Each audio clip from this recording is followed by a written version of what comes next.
Я плакала. Любой человек вправе бояться. Курение, алкоголь, инсоляция, радиация и все такое. Любой УЗИст увидит какое-то изменение в молочной железе. Да? У каждого индивидуума есть своя душа. Можно наблюдать за ребенком, но он такой мудрый, он такие вещи говорит. Вот сколько мне скажет Всевышний, вот сколько проживу, потом уйду с этого мира. Они так думают. От рака, к сожалению, должны умереть все.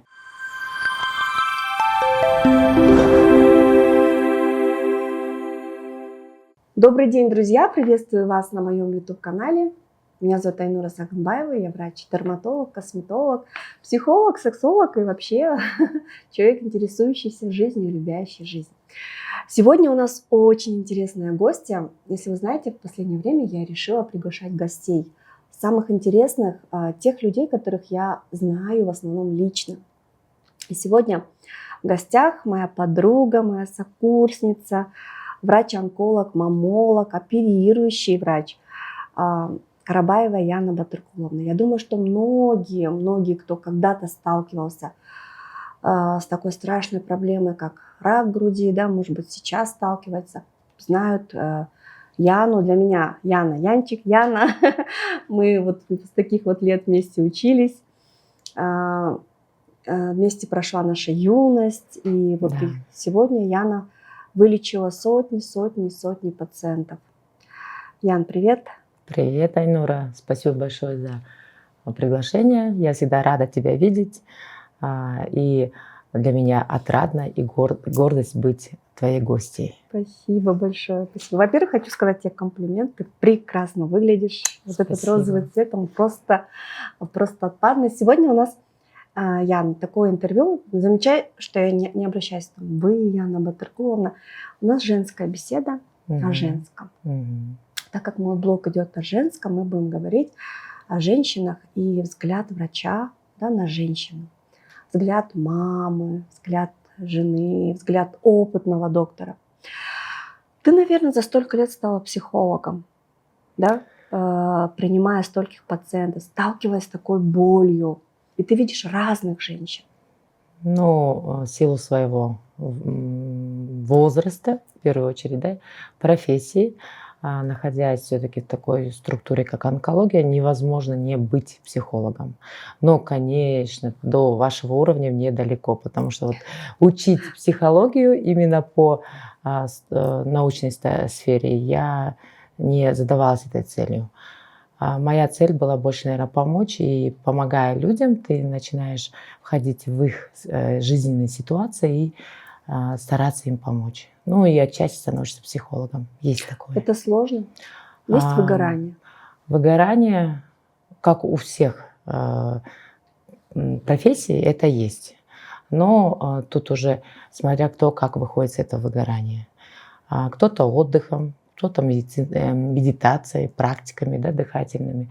Кто-то, допустим, я очень люблю выезжать за границы, отдыхать, видеть другие, получать другие впечатления, узнавать другие культуры. И возвращаясь, я как обновленная заново начинаю заниматься своей любимой профессией. У меня вот такого прям выгорания сильного нету, потому что моя профессия мне любима. Поэтому так вот, чтобы я сильно уставала. Я физически устаю, но психологически, морально нет. А вначале было вот такое, что вообще что самое сложное в работе? Оперировать или общаться с женщинами, которые болеют раком? Ну, наверное, мне кажется, что вначале очень сложно не стать черствой. Вот это вот. Потому что лично вот в моей практике, я это и своим пациентам рассказывала, у меня было такое, что на первом году ординатуры я увидела сон. Мне приснилось, что мне поставили диагноз опухоль. Я с этими снимками, заключением маммографии, хотя молодая, тогда, видно, не понимала, что я не должна делать ее, но во сне я ее сделала.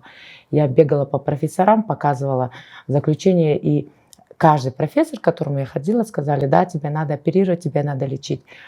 Я плакала. Я плакала так, что, проснувшись, меня муж разбудил, и подушка была вся мокрая от слез. И он мне сказал: уходи. Уходи с этой профессии, она тебя съест. Ты не сможешь там работать. На что я ему ответила, что нет, наверное, скорее всего, это Вселенная захотела, чтобы я поняла, что чувствуют мои пациенты, когда им выставляется такой диагноз. Потом проходит некоторое время, где-то лет через 5. Ну, в целом я работаю там уже 22 года. Где-то через лет 5-6 мне опять снится идентичный сон. Также просыпаюсь я в слезах. Муж опять говорит: уходи, ты слишком близко к сердцу воспринимаешь. Но на что я ему, подумав, сделала такое заключение: скорее всего, я стала черствой. Скорее всего, я начала уже привыкать к этому, к своей работе, рутине, и начинаю забывать. И мне опять напомнили. Слава Богу, после этого такого сна не было, не повторялось. Это был переходный этап, да, наверное, какой-то, да? Да. Вообще, вот цель сегодняшнего интервью не напугать. Очень много женщин, в принципе, знают, да, про эту болезнь. Знают, слышали где-то от кого-то. Эта болезнь растет с каждым годом, и есть куча причин. Конечно, мы так сегодня вскользь коснемся, но наша цель сегодня, Ян, показать, что есть жизнь за страхом. Есть жизнь, даже если ты столкнулась с этой болезнью. Вообще всегда есть жизнь. Однозначно. Полностью поддерживаю. И дай, пожалуйста, я не знаю, как врач, как женщина, немного веры, да, тем людям, которые, допустим, боятся. Очень много людей. Я сама боюсь. Я сама бегаю, у меня кисты в груди. Помнишь, да, мою панику?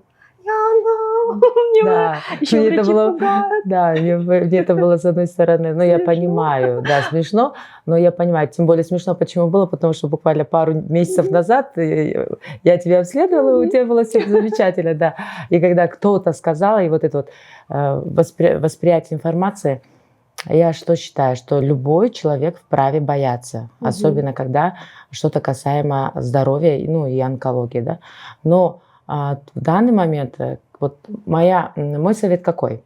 Вам поставили диагноз или вы увидели какое-то заключение. Первое, да, это паника, это страх. Второе, все-таки найти внутреннюю силу, начать бороться с этой болью, да, с этой болезнью, и понять причину, почему тебе эта болезнь дана. Потому что я считаю, что все в этом мире – это карма.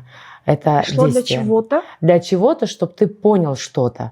Если, допустим, кто-то сильно много отдает себе семье, да, там, своим близким, наверное, это сверху дается такой вот сигнал.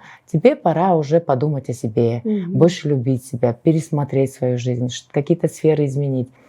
У меня бывают молодые девочки, которые вот 96-го, 92-го, 91-го года в отделении, да, и когда им такой диагноз ставится, они всю жизнь работают, особенно вот женщины из периферии.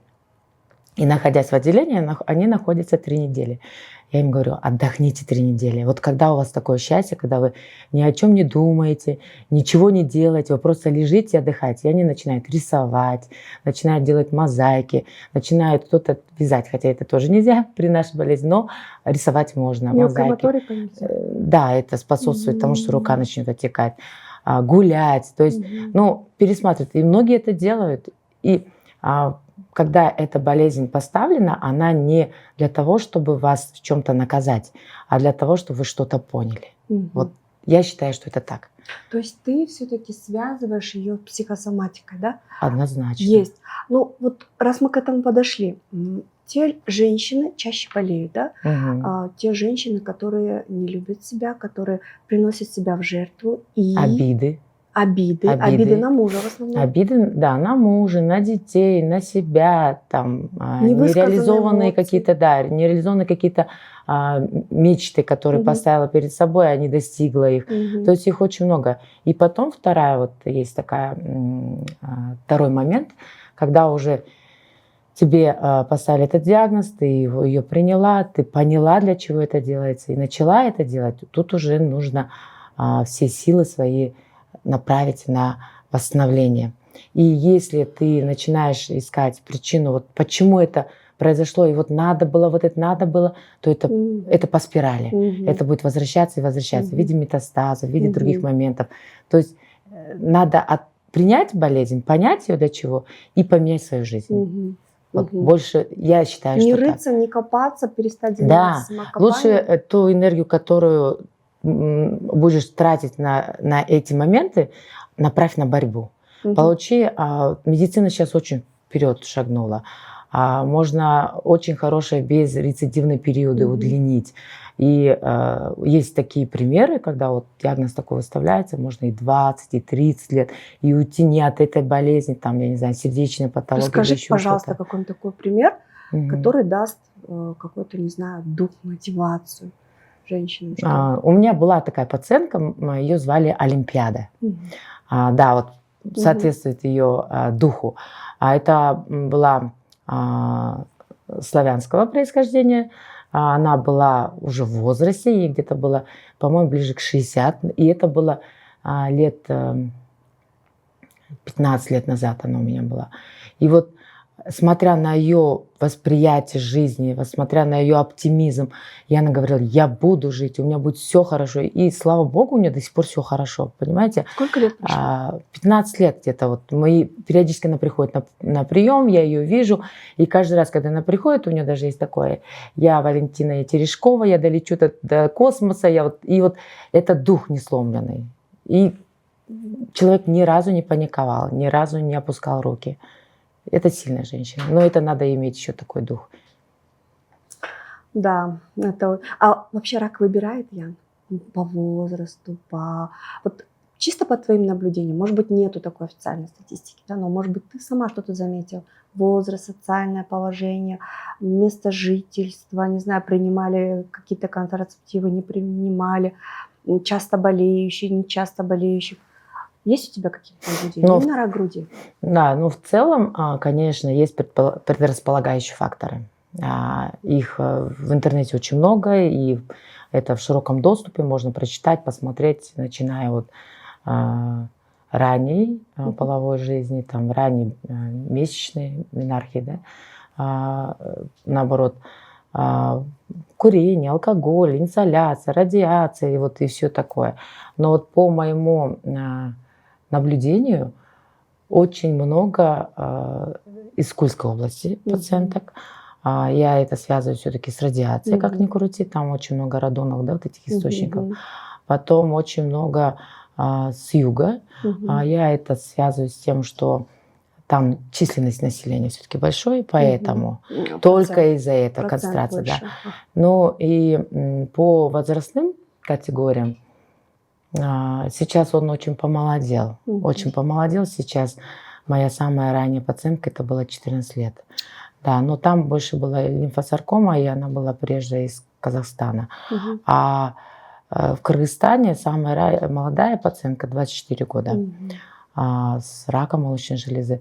Но это я все-таки связываю, что сейчас стала лучше выявляемость. Сейчас аппаратура, которая выявляет эту опухоль, а тем более молочная железа обследуется очень легко. Во-первых, это наружная локализация. Ты можешь ее пропальпировать сама.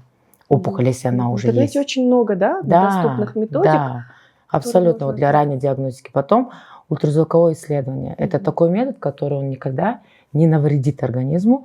И вы можете его делать раз в полгода, чисто вот как для себя поставить такой вот пунктик в голове, что вот мне надо смотреть за молочной железой, да. И ультразвуковое исследование сейчас везде, в каждом частном центре они есть. Любой УЗИст увидит какое-то изменение в молочной железе, да. То есть это не так сложно. Поэтому сейчас вот население стало более осознаннее. Появился интернет, много стало информации о том, что надо себя смотреть, и поэтому выявляемость повысилась. Я считаю, что из-за этого. Плюс маммографические источники тоже, вот исследования стали лучше.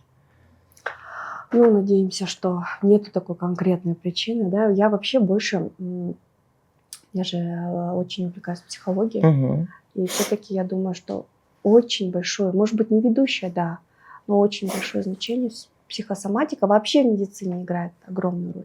Да, не только в онкологии, я тоже так считаю, как это говорят, все болезни. Все болезни от души. Мира, да. Все болезни. И только одна от другого состояния. Ян, я хочу тебе еще такой вопрос задать. Я прям вопрос себе записала.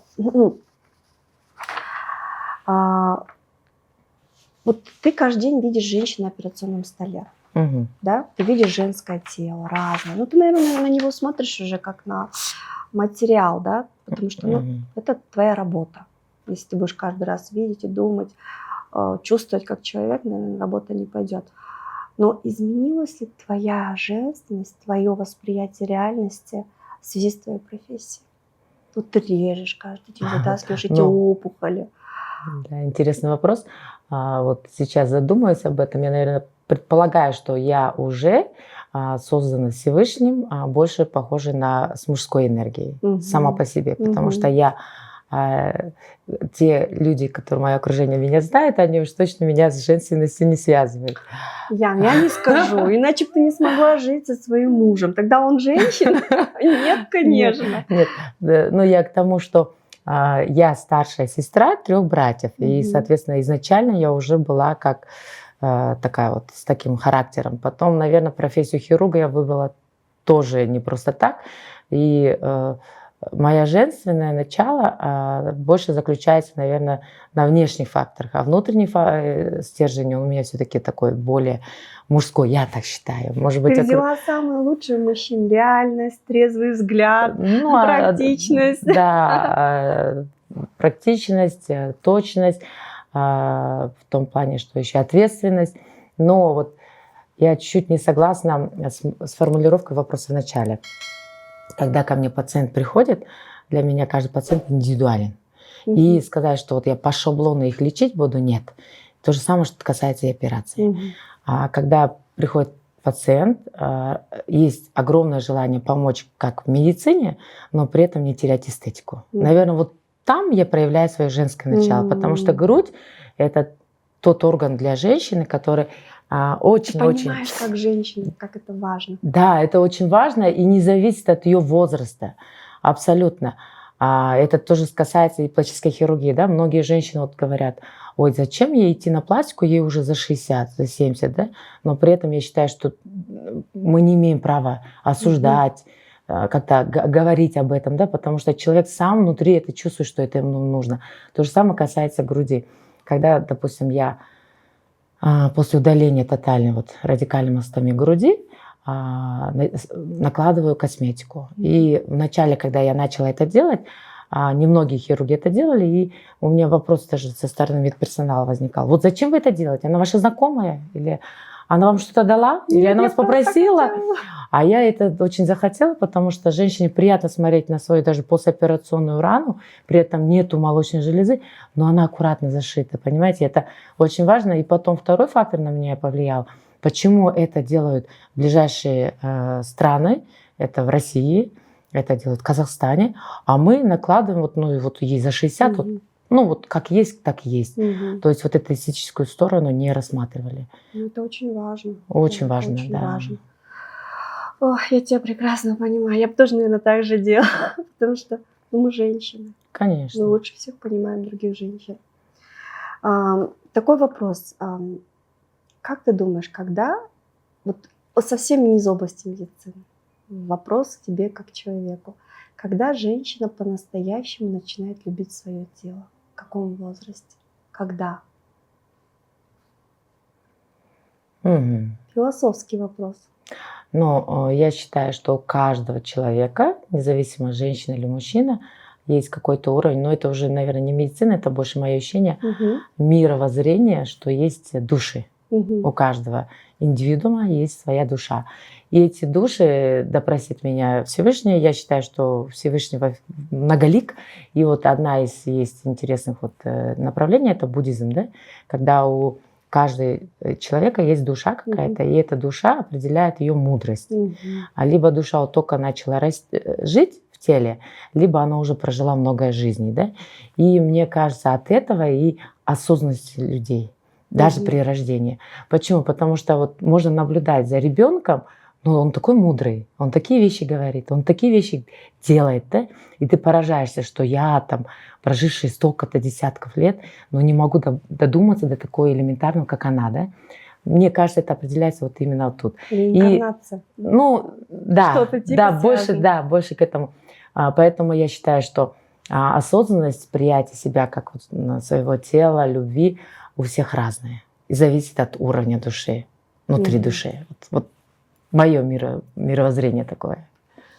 Да, интересно. Вот смотри, нам за 40. Мгм. Я не буду говорить, сколько за 40, нам за 40, да? С гордостью. Да, с гордостью. Мы где-то испытываем какие-то уже признаки возраста, да. Мы столкнулись с этим. Я, например, столкнулась с 40. И у меня был страшный стресс. Это была паника, когда я поняла, что мне нужно начинать пить гормоны, да, что все, мне уже все. Я иду вниз, как самолетик, да, и моя задача не спуститься вот с такой вот, а вот идти вот так вот, да. Мгм. Как ты думаешь, зрелость – это приговор или сила? И как ты к этому относишься? Ты вообще думала о принятии своего возраста? Ну Мы же да, вчерашние девчонки, которые вчера с этими ранцами, с анатомией ходили и думали, что вся жизнь впереди. Правильно? правильно. Сейчас глазки открыли, а оказывается, они впереди уже. Да, но у каждого возраста есть свои прелести, да, так сказать. Конечно, внутри, особенно женского пола, есть тот возраст, на котором он остановился. Вот он кажется ему вот 25, там, 36, а в зеркало видит совсем другое лицо, да. И восприятие и сопоставление, мне кажется, уже идет в более зрелом возрасте, когда уже принимаешь такая, какая ты есть, и видишь в зеркале то, что ты видишь. Но опять-таки это от уровня осознанности. Я с этим столкнулась наоборот, как раз-таки наоборот. Я вот приехала к своим родителям, и я говорю, я себя чувствую на 63. Моя мама воскликнула, сказала, это плохо, ты будешь стареть. А папа сказал, нет, это хорошо. А там сказал, говорит, нет, это хорошо, значит, ты более мудрее стала. Ну, мне сподвигла так вот жизненная ситуация, что в один момент я поняла, что мне 63. Не знаю, откуда это взялась цифра, но вот так вот. Но при этом я не считаю, что я не должна ухаживать за собой, что я должна плохо выглядеть. Нет. Это внутреннее состояние, что ты защищена, что у тебя мысли такого возраста. Поэтому надо вот тут, мне вот очень нравятся твои книги. Вот я считаю, что сила наша – это в прочтении книг. И чем больше книг ты читаешь, тем больше ты начинаешь себя как прокачивать.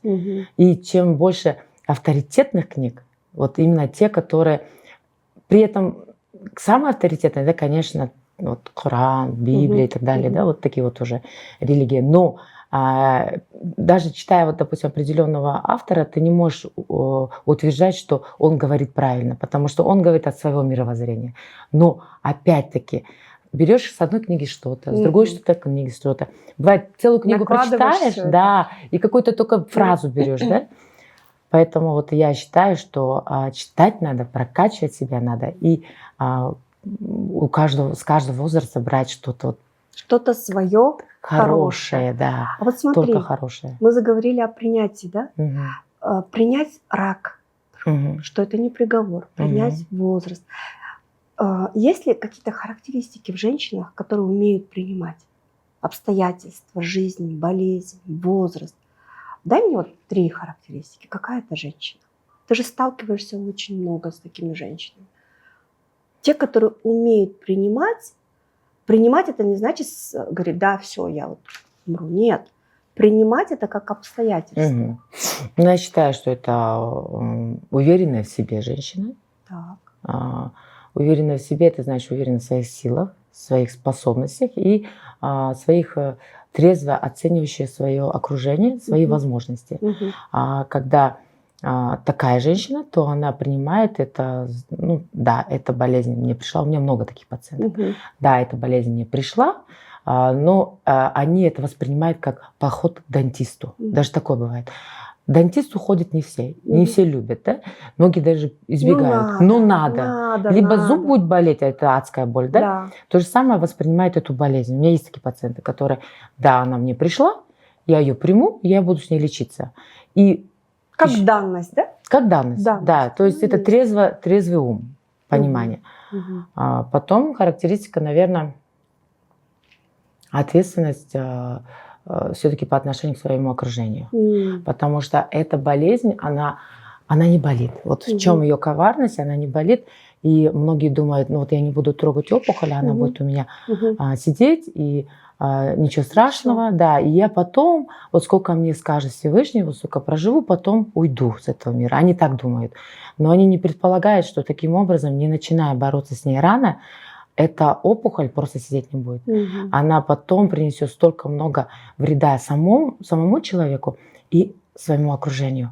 Это и в виде, ну, я не буду говорить, у нас как бы интервью не в этом плане, да, но все-таки, если любишь свое окружение, своих детей, своего мужа, своих родственников, то лучше начать бороться вот сейчас. То есть любовь к родным и близким проявляется в заботе о себе. О себе. Да, заботе о себе, и если уж поставлен такой диагноз, то быстрее начать с ним бороться. Вот. А вот есть современные методы сейчас, на что вы врачи, мы врачи, да, вообще, ну, особенно вы онкологи, надеетесь, что вот появится вот это вот, и, может быть, наша работа облегчится, может быть, меньше пациентов будет, или, может быть, будем легче выявлять или легче лечить. Есть какие-то надежды, какие-то научные разработки, что-то сейчас ведется, да. на что вы прям думаете, что вот появится вот эта вакцина там? В плане диагностики сейчас медицина не стоит на месте. Она каждый раз развивается, поэтому очень много и вот стажировок, и повышение квалификации, да, за границу едешь, дальние, ближайшие. Но в плане диагностики очень много. А в плане лечения все-таки сейчас в онкологии, я вот про онкологию, на первом месте стоит все-таки химиотерапия. Когда вот ко мне поступает пациент, моя первая цель — не привлечь ее на операцию, не взять ее прооперировать. Нет, я даже своим пациентам говорю, и могут подтвердить мои девочки, о том, что медицина — это не главное. Наоборот, вот многие думают, что быстро прооперировал и забыл, и все, я вылечусь. Нет, медицина не главное. Главное, я говорю, химиотерапия, потому что химия — это системное лечение. И сейчас химиотерапия намного вперед сделала шаг. И даже вот... То есть будущее за ней, да, думаешь? Будущее за ней, потому что вот, что касаемо иммунотерапии, что касаемо вакцинации, вот это все идет вот именно со стороны лекарственные методы лечения. Безоперационные методы лечения, которые смогут... Да, есть такие даже... Операции, к сожалению, надо делать, но они будут малоинвазивные, не так агрессивные. Допустим, раньше, когда я только начала работать, 22 года назад, мы тогда еще делали холстед, радикальное мастомию по холстеду. Это что? Это убирается большая грудная мышца, малая грудная мышца, там остаются только ребра и кожа. И при этом считала, что чем тоньше уберешь, вот прям кожу отсепарируешь от подкожной жировой клетчатки, тем лучше. И доходило до такого неприятной ситуации, что некроз даже кожи происходил. И то есть, ну, считала, что чем больше уберешь, тем лучше. А тут уже другое понятие должно быть. Не надо рыбу с головы. Там даже хвостик убрал, но рыба бы себя жевала. Ну, это как бы утрирую, но сейчас как? Химиотерапия на шаг двинулась вперед. Если хорошими препаратами, адекватная химиотерапия, то опухоль уменьшается до такого размера, что можно делать просто инцизионную биопсию. То есть убрать убрать саму опухоль вместе с сектором, но при этом агрессивно не удалять даже грудь. Ну, в принципе, за границей сейчас вот на это нацелена, и медицина к этому идет. Потому что качество жизни очень имеет значение. И современная медицина направлена на это. Вообще, я слышала такие прогнозы, что скоро человечество будет болеть раком как гриппом, то есть настолько быстро и легко можно будет его выявить и вылечить. Дай бог, дай бог. Да, вот я думаю, что раз уж он увеличивается, значит, мы также должны, наверное, человечество должно найти способ его лечения так же, как и гриппа. У меня такие прогнозы. Дай бог, дай бог. Я думаю, что это должно быть. Это было бы очень хорошо, и, допустим, когда, ну, вот, допустим, если ко мне пациент обращается, и ей выставлен такой диагноз, а второй, буду ли я жить, вылечусь ли я этой опухоль, я хочу донести до человека, что тут в онкологии говорить вылечусь нет. Нельзя. Не получится. Уйти в ремиссию. Да, вот это самое главное. На 20 лет, на 30 Да, вот за границей, допустим, у них такое, перейти в хронизацию процесса, как туберкулез, как сахарный диабет. Вот это вот подход к этой опухоли должен быть другой.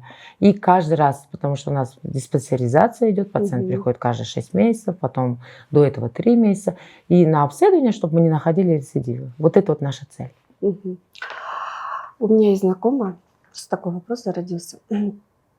Аяшимбар, да? Ее мама 11 лет боролась с этой болезнью, где они только не лечились, они очень обеспеченные люди, и у них есть возможность по всему миру ездить лечиться. И в Беларуси сейчас прям многие лечатся, и в Турции они лечились, и в Чили.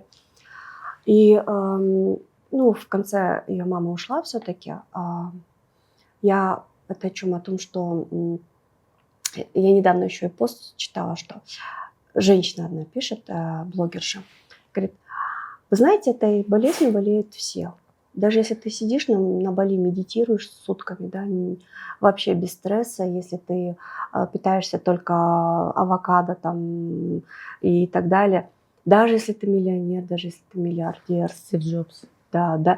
То есть нету человека, который вообще застрахован от этой болезни. И вот моя знакомая, она ушла в глубокую депрессию. Ушла в сильную депрессию. Ушла потом в религию вообще. Это очень сильно влияет. Страх – это самое страшное. Я поняла, что она видела возле мамы, да, которая постоянно болеет, за которой нужно ухаживать. Она одна была с этой болезнью и рядом с мамой. Что ты посоветуешь женщинам? Во-первых, чтобы не бояться. Просто вот чтобы не бояться. Во-вторых, родным и близким. Такой момент. Просто от себя, как от врача, мне хочется услышать. Что касаемо первого. Во-первых, очень правильно высказано тобой мнение. От рака, к сожалению, должны умереть все. Это вот прям доказано, но просто не все доживают до своего рака. Есть такая теория, да? У кого-то там катастрофа, авиакатастрофа, да, там это автомобильная, а у кого-то сердечные дела, сердечная патология. Но опухоль это так вот матушка природой придумана, что вот пожила ты свое, моя дорогая, пора уже уступить. Потому что если бы все были здоровы, то жили бы и 100, и 200, и 300 лет. Как же бабушки, дедушки наши, которые не умирали от рака? А кто знает, что было от чего они умирали. Да, они заснули, там апноэ, кто-то от сердечной патологии, но их же не обследовали. Я поэтому говорю, сейчас идет очень повышенный вот этот вот тоже уровень выявляемости заболеваний в связи с тем, что обследование лучше стало. Вот. То же самое, что говорят, вот меня родили, там, наши бабушки рожали в капусте, и я там выжил, да, но кто знает, сколько до вас бабушка в капусте теряла детей. Понимаете, вот, то есть тут... То есть это итог нашей жизни, наша задача принять это, понять это, конечно, жить осознанно. Кому-то, допустим, осознанно хочет есть жирное, кто-то осознанно хочет, не хочет заниматься спортом. Это его дело, не осуждать, но он должен понимать, за что он делает. Это внутреннее восприятие своей жизни, да? Потому что каждый ответственен за свою жизнь. С каждым происходит вокруг то, что он сам позволяет. И если он это принял, то это его дело. Просто как человек может быть более осознанный или менее осознанный, хочется донести ту информацию, так же, как вот вся медицина, да, говорит, вот это нельзя делать, вот это нельзя делать. И человек уже сам принимает это. Но должна быть внутреннее вот такое вот понимание, что это может мне прийти, и от этого никто не застрахован. Я всегда вот привожу такой пример. Это как вот на поле боя, да, солдатикам дают 100 фронтовых, они выпивают, и уже, если вот знаю, что я умру, то мне уже не страшно. И бегут на это поле. Вот наподобие этого, да? Что... Это и есть жизнь, да? Да, это принять надо, и это спокойно. И тогда, когда ты знаешь свой конечный результат, то и восприятие этого конечного результата будет спокойным. Да, я умру, потому что каждый из нас знает, что мы жить не будем вечно, что мы умрем, и у каждого конец будет свой, да? Но кто-то тяжело, кто-то внезапно, кто-то резко. Допустим, у нас с тобой есть тоже наши сокурсники, которые умерли, Да. даже в студенческой, да, скамье. Да. У меня есть одноклассники, которые умерли. У меня есть брат мой двоюродный, который в 19 лет вот только начал жить. Кто знал, на втором курсе он взял и ушел, да, из жизни. Инфаркт случился. Поэтому это будет, это жизнь. К жизни надо относиться, наверное, философски как-то больше, наверное. Но при этом не забывай, что ты человек, что в этот мир ты пришел для того, чтобы что-то дать. Потому что только брать – это уже позиция ребенка. А вот когда ты уже этот мир что-то даешь, вот косметика, да, созидаешь, даешь, это уже плюс, это обществу даешь, это общество берет. И, соответственно, уже позиция взрослого. Вот как-то вот внутренне вот это вот должно быть. А близким, родным? Вот если кто-то заболел, наверное, страшнее даже не когда ты сам заболел, когда кто-то очень близкий заболел. Да. Это страшно. Родными и близким я говорю, сильно не баловать, наоборот, больше направлять. И вот, кстати, да, я пока вспомнила, хотелось бы сказать следующее. Когда узнаешь такой диагноз, не надо останавливаться на одном экспертном мнении, надо, конечно, пройти несколько. Но пройдя несколько экспертных методов, ты каким-то внутренним ощущением и по регалиям, по многим моментам, по сарафанному радио, ты понимаешь, что вот этот человек твой, и уже все. Слушаться этого человека, не уходить никуда, куда вот не стоит идти. Это вот это уже говорю про целителей, да, народных, которых я безумно в кавычках люблю, да. Их очень любишь ты меня. Да. Когда рассказывал про это в книге, ты прямо отдельно останавливалась, потому что они усложняют вам работу. Они дают большой время процент. теряют, пациенты время теряют. И вот родственникам не говорить те советы, которые бы навредили. Все-таки тут, наверное, больше к экспертному мнению надо прислушаться, это раз. И родственника только поддержать психологически, но при этом... Типа пить соду, да, там, или пить там какой-то там ядовитый отвар. Да, который печень не так вся от химиотерапии страдает, тут еще ее добивают, там, аконитом, да, там, как боеголовка. Да, но, если честно, я это и не изучаю, и мне это не интересно. Наоборот, у меня отторжение от таких вот препаратов. Наверное, родственникам больше не давать советы, потому что вот я сейчас веду тоже, да, начала только вести. 22 года прошло, я начала только вести. Моя цель была именно донести, что вот не надо идти туда, куда не надо. Больше осведомить наше женское население о необходимости самообследования и самоосознанности в плане обследования. И сподвигла к этому девочка. Молодая девочка, вот я о ней тоже видео снимала, 28 лет, да, которой родственник сказал, а вот пойди ты вон той бабке. Она это меня вылечила, она мне помогла, у меня опухоль открылась, и она вытекла. Скорее всего, вот, как вот я даже говорила, это, скорее всего, мастит, который располагается ближе к кожному покрову, он просто саморазрешился. Все. Но это девочка не подумала, что это была опухоль? Да, все думают, что это опухоль, потому что любое, даже вот медики, когда у тебя нащупывают какое-то уплотнение, они думают, это опухоль.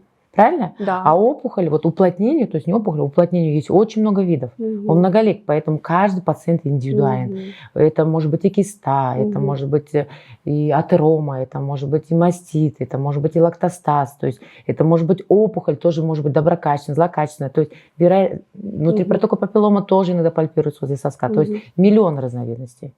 То есть девочка потеряла время и погибла? Потеряла целый год.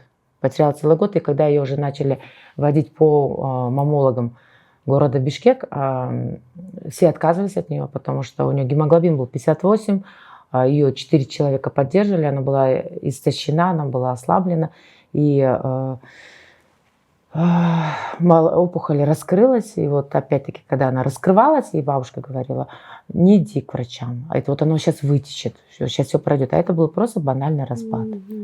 Но она выжила, не выжила? Нет, конечно, не выжила, нет. Да? Да. Она, когда вот от нее все отказались, и родственники поняли, что медицина ей не поможет, ее уже забрали, она через пару дней буквально еле доехала и уже ушла. Ей было 28 лет. Девочки, поэтому, пожалуйста, не теряйте время на целителей, на знахарок, на бабок, на, там, не знаю, кому сейчас еще ходят, всяким там, МОДО ходят, да, то есть, ну, у каждого специалиста есть своя сфера. Давайте в медицину идти тогда, когда вы заболели, да? Давай отойдем немножко от темы, да, и что перейдем в такую. Ну, мы дали информацию, которая нужна, в принципе, правильно? Давай более такой приятной информации к женственности. Недавно прочитала пост я одной блогерши. Она очень часто размышляет на кыргызском. Ты читаешь на кыргызском? Не читаешь? Читаю, нет, смотрю, да. Ну вот я прочитала ее пост. Она такой интересный человек. И она все время пытается себя найти, да, в жизни. Она вот это вот найти свою любовь, свою жизнь. Вот она пишет: я что поняла, это на кыргызском, что женщины, которые чаще всего говорят о любви к себе, пропагандируют любовь к себе, больше всего сделали пластических операций. Я такая... Про меня, да? Потом женщины, которые транслируют семейные ценности, ну, там говорят про семейные ценности, у них как раз-таки самые большие проблемы в семейной жизни, и там у нее дальше пошло, да. Я такая думаю, почему многие воспринимают уход за собой, и она же писала, она съездила в Европу, и она же писала, в Европе ни у кого нет такой проблемы, как низкая самооценка, они не красятся. Я такая понимаю, она связывает макияж, уход за собой, пластические операции с неуверенностью в себе. Почему многие женщины с этим связывают? Вот я никогда в себе не замечала неуверенность по поводу внешнего вида. Ну, даже если она есть, такая же, как у 100% женщин. Ну, я не вижу ни одной женщины, которая идеально в себе уверена. Наверное, такой женщины вообще нет. Ты с этим связываешь уход, макияж. Я знаю, что ты всегда яркая. Ты всегда яркая. Я тебя с универа помню, ты всегда яркая, у тебя всегда такой вот внешний вид, ты ухоженная. Уверенность? Ты знаешь, что ты себя не любишь? Абсолютно нет.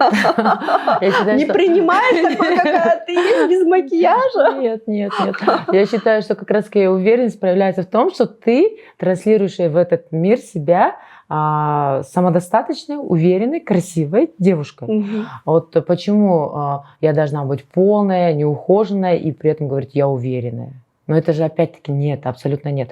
Якобы принимаешь это вот, как сейчас называется, забыла, но принимай себя любую, ничего не делай, жри, не крайся. И люби себя такую. Небритым под мышками ходи, да, как дочь Мадонны. Себя такую до упора. Нет.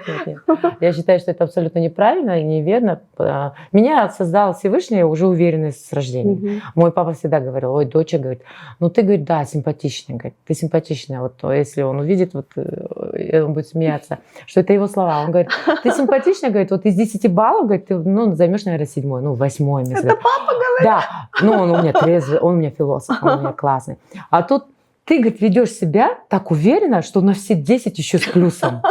Вот откуда у тебя, говорит, мама, это с детства он мне это говорил. И при этом тогда я не красила. Я начала красить только 23 года. Я выходила замуж, у меня был один карандаш, я не тональный, и мне... Ты всегда была красивая и яркая. Но я не красилась. Природа тебе дала это. Уверенность дала, уверенность. И когда мой папа это говорил, говорит, вот откуда тебе? Ты даже можешь сказать, говорит, вот эта парта синего цвета, а на самом по факту она белая, да? И ты так уверенно говоришь, что все верят в это, да? Но это, наверное, внутреннее состояние какое-то. И потом, мое отношение к телу какое? Организм – это как храм. И всякую каку в храм приносить не стоит. Это неуважение, в первую очередь, к себе. Второе. Если ты себя любишь, то ты не можешь за своим телом ухаживать неподобающе.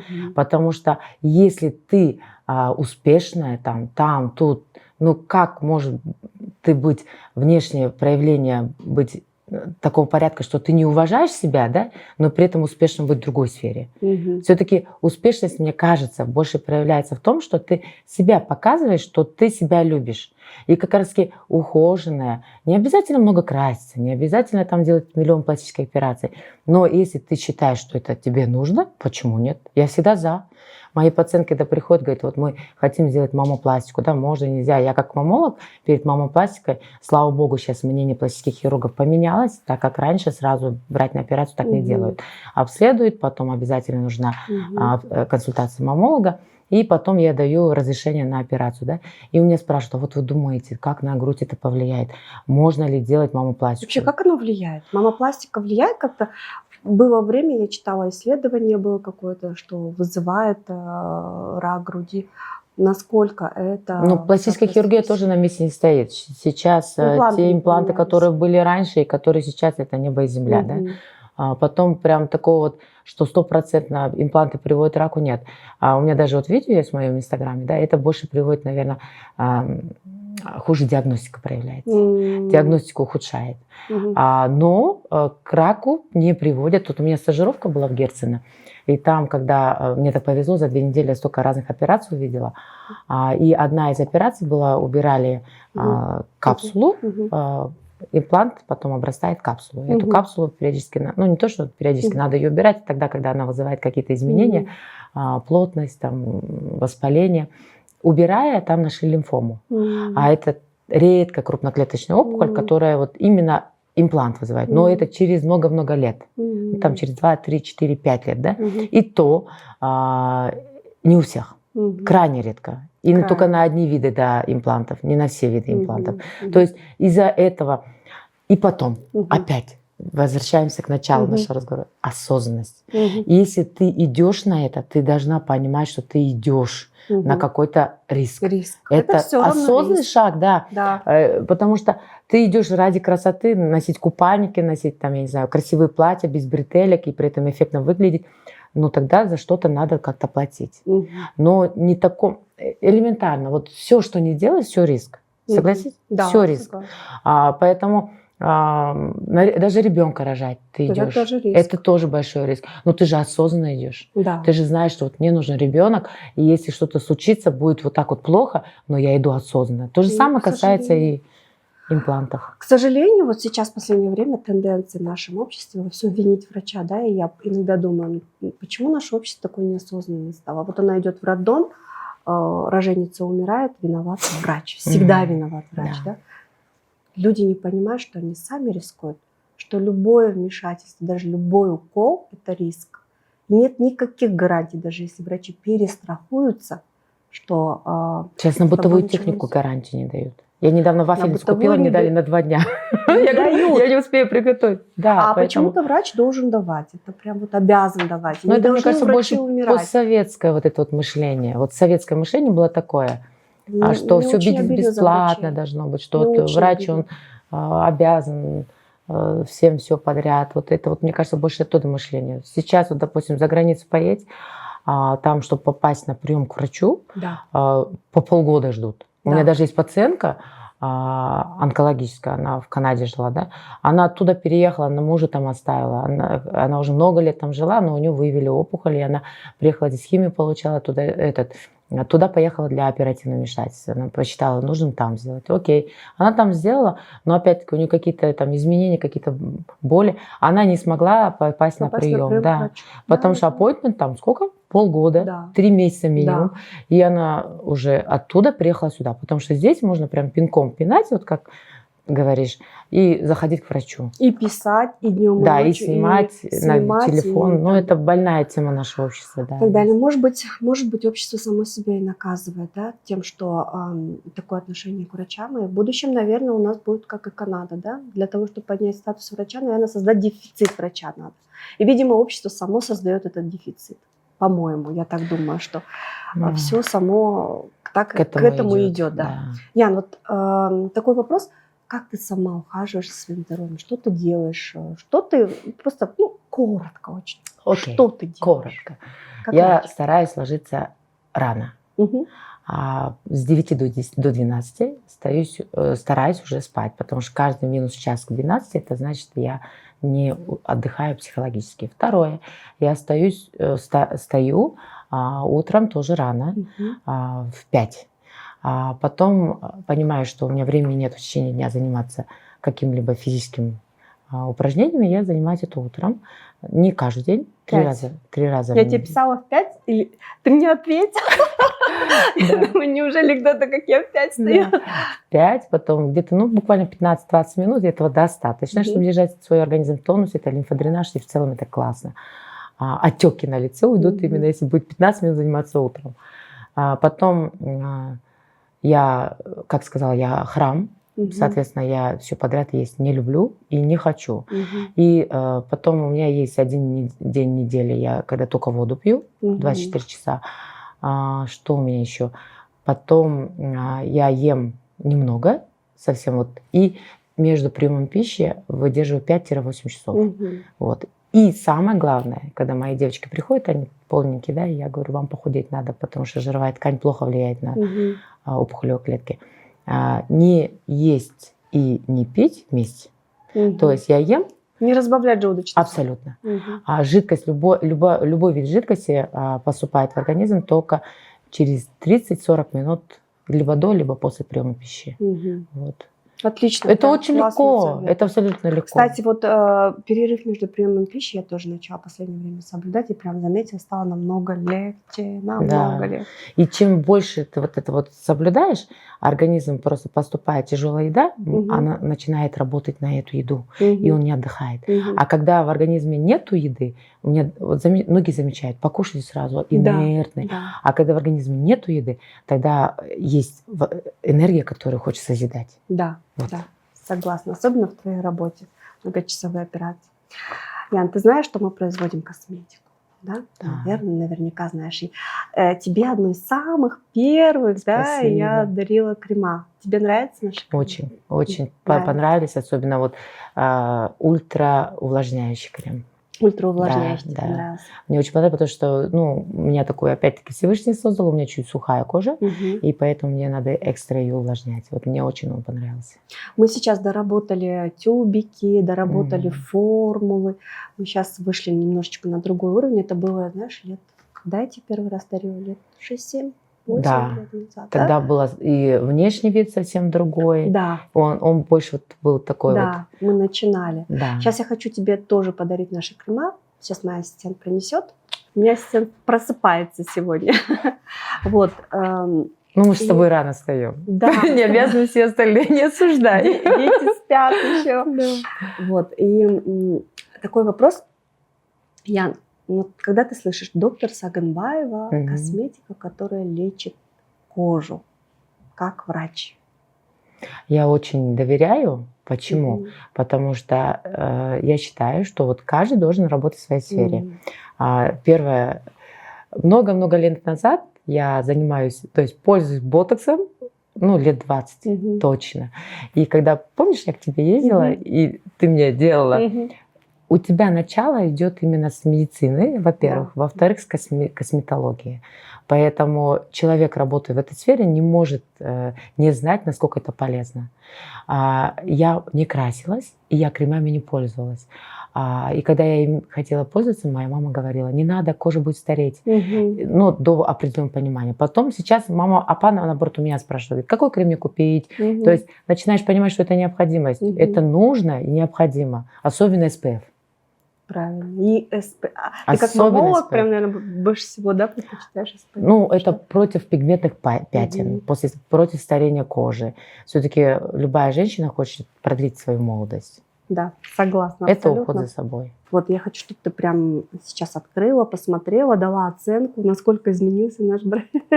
Может быть, какие-то у тебя будут замечания или пожелания. Я тоже хочу, чтобы ты обязательно это все сказала. Благодарю. Ладно? Вот, мы будем менять цвет коробки. Сейчас он такой премиум, черный, но это не философия бренда, оказывается. Знаешь, какую я взяла миссию бренда? Для женщин, которым некогда следить за трендами. Вот тебе же некогда. Красота. Ты же работаешь. Мне некогда. Да. Поэтому в 5 встаю, поэтому спортом утром занимаюсь. Пока ты делаешь операции, доктор Саганбаева Cosmetics будет работать на твоей коже. Ой, вот это шикарно. Я прям такую миссию Это взяла. Распределение, да? Да, это распределение. Сфер деятельности, да? Чтобы разгрузить себя. Чтобы ты не задумывалась, что покупать, как покупать, где какой Тут состав. замечательный текст. Спасибо за пожелание, шикарно. Я как человек, ухаживающий за собой, без кремов не живу. Абсолютно. Уже много-много лет. Мы здесь положили как раз ультраувлажняющий крем. Мой любимый, он на самом деле шикарен. Шикарен. Так, это чтобы Это я крем повязочка, нажимала. да. Да. SPF. SPF. Вот Вселенная знали. меня любит. Нет, реально, вот есть такое. И многие вокруг меня скажут, то, что я говорю, сбывается. Это вот буквально пару секунд назад я сказала, я хочу то-то, то-то, Вселенная мне это дала. И И это, по-моему, для лица, шеи, декольте. это мультивитамины. Он для твоей кожи будет вообще шикарный. Ты Очень его можешь стильно. использовать чуть-чуть пореже, чем ультраувлажняющий, потому Не что он каждый день, да? очень активный. Мгм. 2 раза в неделю Мгм. я его так использую. И особенно 40-45+, он будет, там есть пептид, который будет работать именно со старением кожи. Я очень благодарю. Интереснее стало? Очень, очень стильно, красиво. Но черный цвет, я не знаю, как то, но мне нравится. Нравится. Это стильно. Потому что ты королева, архетип королевы. Какая моя, Спасибо. поэтому тебе нравится. Мне нравится. Я хотела вот следующий вопрос задать. Мгм. Что тебе сподвигло разрабатывать крем? Потому Наверное, что, косметологов много же, но не Да. все же начали этим заниматься. это была мечта моего детства. Еще в М. студенчестве я делала сама тоники. Ну, ты, наверное, не замечала, я была такой серенькой, тихой девочкой, да, спокойной. Я сама по себе ходила, но у меня на уме были прям такие вещи грандиозные. Я Я- недавно смотрела ролик Мгм. с супругом, да? Да. И он рассказывал, что, куда, где вот он ромашку возле дороги, да, там собирал. да. Я подумала, надо же, как круто, когда вот муж и жена могут вот в одной сфере идти. Он, получается, технолог? Нет, это не супруг, это мой брат. Это брат. Это Я мой подумала, брат. это супруг Нет, это мой почему-то. Это мой брат, которого мы обучили, да, и он сейчас полностью это производство возглавляет. Это мой Круто. младший брат. И он понимает это все, у него Он есть... все понимает. Знаешь, как крема производятся, как айфоны. Мгм. То есть айфон можно и в Китае произвести, Мгм. можно в Америке произвести. Есть технолог, который дает формулу, говорит, вот так будете готовить, учит технологии. Формулу, естественно, мы не пишем сами, потому что это сложно, для этого нужно специально. Мгм. А у нас здесь есть технологии, которые по этой формуле просто соблюдают технологию производства. Здесь мы Круто. собираем крем, достаем ингредиенты со всего мира. Мгм. Единственное, мы здесь сами делаем экстракты. Все М. травы, которые внутри, собраны лично моим братом. Да? Да, Он сам делает рассказывал там. экстракт, а потом Шампунь. собирает ингредиенты. Гиалуронку оттуда, сквалан с Японии. И здесь варит все по технологии. И потом упаковывает. Вот так делается крем. Даже, мне кажется, это такая сложная процедура. Ну да, такая А вот сложная. второй вопрос. Мгм, Я SPF. мгм. Почему 30, а не 50? Потому что у нас органическая косметика. То есть мы не можем добавлять фильтров больше, чем положено добавлять в органику. Мы позиционируемся как органика. Но сейчас весь мир идет к органике. Да? Мы все хотим натуральное, мы все устали от химии. Да? И крем находится на коже очень долго, довольно длительное время. И когда большое количество химикатов всасывается с кожи, А SPF дает химикаты. химикат. Все SPF это химикаты. К сожалению, нету. Потому что в Корее в основном 50. Вот я поэтому и... Корея 50, но, к сожалению, не все они соответствуют заявленным. Я купила фотолампу, у меня есть большая профессиональная. И мы увидели, что многие корейские, я не говорю про люксовые хорошие бренды, не дай Ну, бог, они и да. стоят. Да, я говорю про обычные крема, которые покупает средний потребитель, да, у нас. Москва. Да, там в основном SPF за счет диоксида титана. Это самый дешевый фильтр. Минеральный, физический, он как бы считается безопасным, но по последним исследованиям, если диоксид титана находится на коже долгое время, он является очень сильным канцерогеном. Поэтому мы добавляем много фильтров, дорогие фильтры, и каждого по чуть-чуть, для того, чтобы уменьшить их вредные действия. Ой, спасибо. Я SPF наношу всегда. Достаточно. Везде. 30 достаточно, более чем. Тем более ты же не ходишь на улицами днями. Или Я ты и не в городе, и на работе. Я каждый день наношу. Нет, каждый я день, имею в поэтому виду 30, это вот так. достаточно. Имеется в виду не агрессивное солнце, Да. как в тропиках, да? Да. Окей. 30 для нас это более Я вот и чем. подумала, что, наверное, 30, потому что у нас не такое агрессивное солнце. Да, Ушел, вот это да. достаточно. 30 достаточно. Во-первых, мы сохраняем натуральность. Во-вторых, 30 для Кыргызстана это очень хорошо. Вот. В-третьих, здесь не только SPF-фактор. SPF – это то время, когда ты можешь находиться на солнце без покраснения. Но нам важна же еще защита от пигмента и защита от старения. Поэтому там есть такой фактор, как PA и 3 плюсика. Вот именно он сохраняет от старения. Мы включили такие фильтры тоже. Вот эту всю информацию надо носить в массы, чтобы все это знали, да? Стараемся. Ну, молодец, что этим занялась, я очень Спасибо. горжусь Спасибо тобой. большое. И вот это как раз-таки вклад в общество, потому что когда ты делаешь благие дела, это вот как раз карма, да, когда это действие. Карма – это не наказание, это действие. Когда ты делаешь много хороших вещей, то тебе возвращается хорошее. Когда ты делаешь много плохих вещей, тебе возвращается плохое, но возвращается в 3-кратном, 4-кратном размере. И вот это вот вложение в общество. Спасибо. Поэтому вот это вот делай добро во благо тебе, честно. Спасибо. Я могу то же самое сказать о тебе, но это просто твоя работа, это просто безграничный поток добра, я считаю. Потому что самое важное – это жизнь в итоге, правильно? Да. Ты возвращаешь, с помощью тебя Всевышний возвращает людям жизнь. Да. Правильно? Рахмат. Вот. Да, рахмат. Долгой тебе жизни, крепких тебе ног, чтобы стоять, да, нервов, ног, крепкого тебе здоровья, тебе, твоей семье. Я хочу, чтобы такие специалисты, как ты, Ян, и ты и человек такой, с большой, широкой душой, и специалист такой хороший, чтобы таких, как ты, было много, чтобы страна ценила таких людей, как ты, заслуженно ценила. Вот. И чтобы таких красивых женщин тоже было много. Спасибо. Ну, благодаря вам теперь будем точно. Благодарю, честно. Спасибо вам, дорогие друзья, за то, что смотрели эфир. Пишите свои комментарии.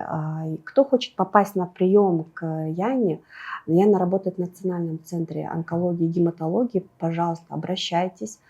У нее есть свой инстаграм-аккаунт. Мы в описании оставим инстаграм-аккаунт. Подписывайтесь. Яна активно начала вести свой блог. Обещаешь? Обещаю. Наконец-то. Вот. И вы можете узнать очень много полезной информации о своем здоровье.